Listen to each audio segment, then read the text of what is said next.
Hey everyone, Joseph Onesta, clinical hypnosis practitioner in Pittsburgh, Pennsylvania, and with episode 4 of Why Change is Difficult. And the fourth reason, just to review, let's do the first one is we need to learn to love ourselves and change out of love for ourselves. The second is for us to know ourselves. The third is looking for quick fixes. And fourth is that we really honestly have this idea that if we just make the change and we achieve our goal, that that's it. And I call it diet mentality, and you will recognize this, particularly if you've ever been on a diet, lost weight, and regained it again. The thing is that when you have diet mentality, all that really means is I'm going to suck it up for a while.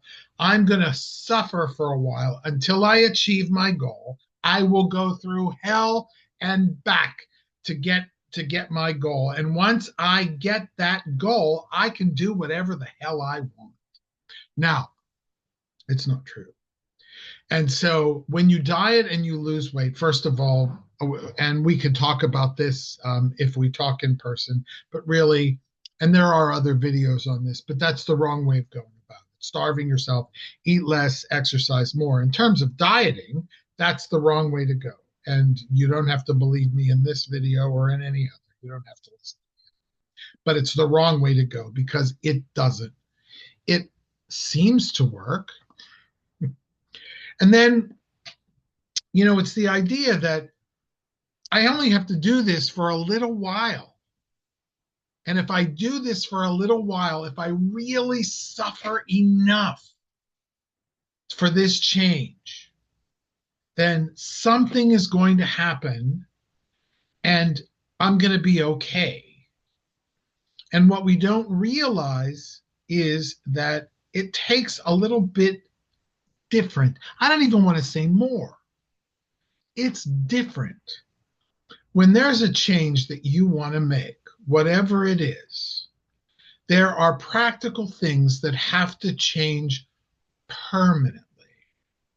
And I see this a lot with my diabetic clients because for many of them, the consumption of certain foods, I'm not saying they're absolutely permanently off the table. In fact, I don't remove anything from the table, but I do see that they're for the rest of their lives, they're going to be conscious of the things that will cause blood sugar to spike. And that's an important awareness. So before, they would just eat what they want, fingers crossed, and hope. But now they're aware of what they're eating. Now, I don't know if that sounds awful to you. It certainly isn't awful, at least not in my experience or the experience of my clients, but it is a fundamental change. It's not something that I can do for a while and then go do what I want. I haven't been diabetic for well into 5 years now, almost going on 6. And the truth is that there are certain things that I know I don't even want them anymore because I've changed.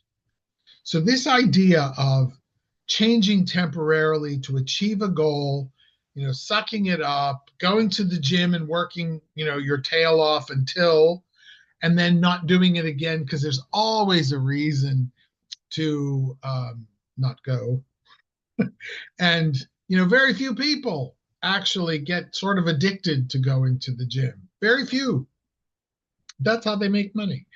So, in any case, it's all about eliminating that diet mentality.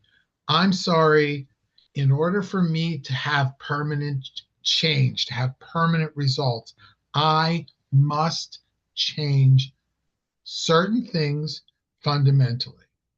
And if you pay attention to my channel, you might find out what some of them are. And if you apply any of them at all, It'll help you along your way. And of course, I work with people individually, and that would be up to you.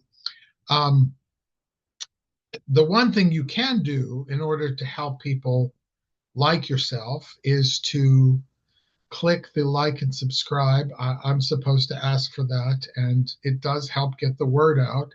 And that's really what it's all about, whether people work with me individually or not. So let's get rid of the diet mentality and let's just look for those areas that we are willing, at least right now, willing to change, even if those changes are more dramatic and more drastic for a time, but that we're willing to compromise on later and just say, look, I don't, maybe I'm not going to go back to that. Maybe that's something that has to change permanently. Joseph Onesta, hypnosis practitioner in Pittsburgh, Pennsylvania. See you in the next video.